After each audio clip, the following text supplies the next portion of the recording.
पुराण दोस्तों, श्री शिवाय नमस्तुभ्यम। आज हम तृतीय खंड के 13वें अध्याय का आनंद लेंगे। श्री शिवाय नमस्तुभ्यम। हर हर महादेव।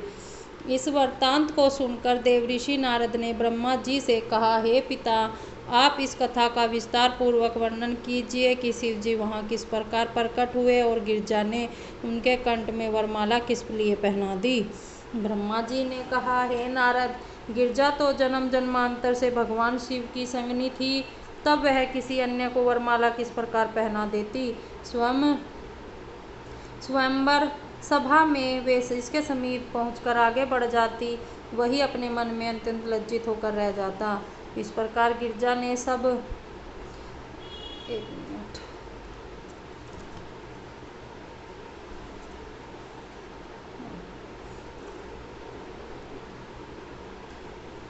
लोगों को सभा में देखा, परंतु वे किसी को भी देखकर प्रसन्न न हुई। जब उन्होंने वहां पर ब्रह्मा शिव जी दिखाई न दिए तो उन्होंने अत्यंत चिंतित होकर यह विचार किया कि भला क्या कारण है कि शिव जी अभी तक नहीं पधारे।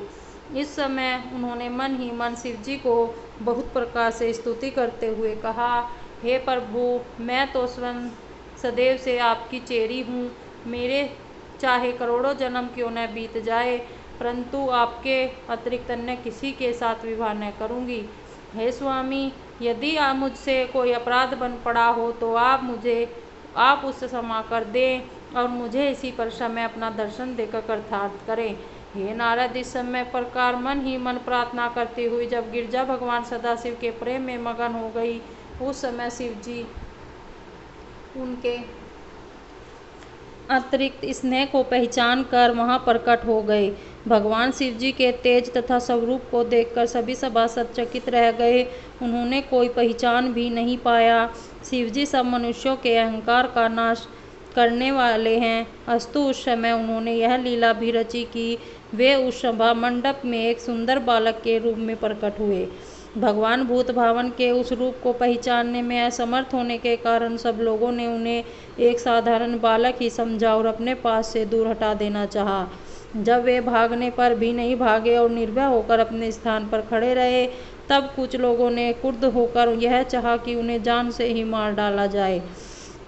अपनी इच्छा को पूर्ति हेतु पहले तो कुछ देवताओं ने साधारण अस्त्र शस्त्रों द्वारा उनके ऊपर प्रहार किए, परंतु जब शिव जी के ऊपर उन शस्त्रों का कोई प्रभाव न हुआ तो वे अपने तीक्ष्ण शस्त्रों द्वारा उन पर प्रहार करने का कोई प्रभाव न हुआ तो वे अपने तीक्ष्ण शस्त्रों द्वारा उन पर प्रहार करने की इच्छा करने लगे। यह गति देखकर शिव जी ने उन सब की ओर ज्यों ही अपनी आंखें उठाकर देखा तो उनके हाथ और शरीर जड़वत हो गए और उस समय जो जैसे बैठा था पत्थर की मूर्ति के समान उसी प्रकार बैठा रह गया।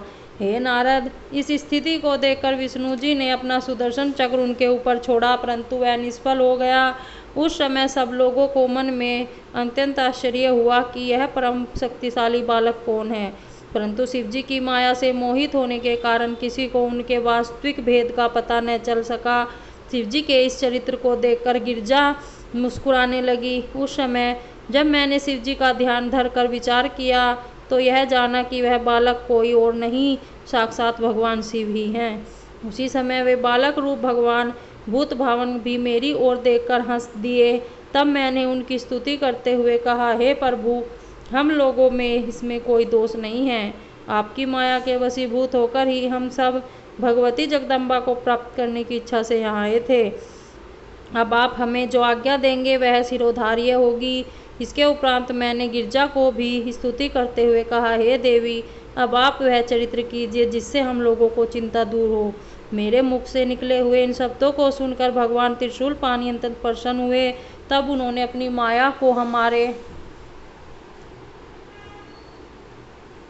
ऊपर से हटा लिया। उस समय चेतना प्राप्त होने पर भी हम सब लोगों को उस बालक के स्थान पर साक्षात सदाशिव खड़े हुए दिखाई दिए। उनका स्वरूप इतना सुंदर था कि उसे देखकर करोड़ों कामदेव लज्जित हो जाए। वे मणि एवं स्वर्ण निर्मित आभूषणों को धारण किए हुए थे और ऐसे मनमोहक प्रतीत हो रहे थे कि जिसका वर्णन करना नितांत असंभव है। श्री शिवाय नमस्तुभ्यम दोस्तों। हर हर महादेव।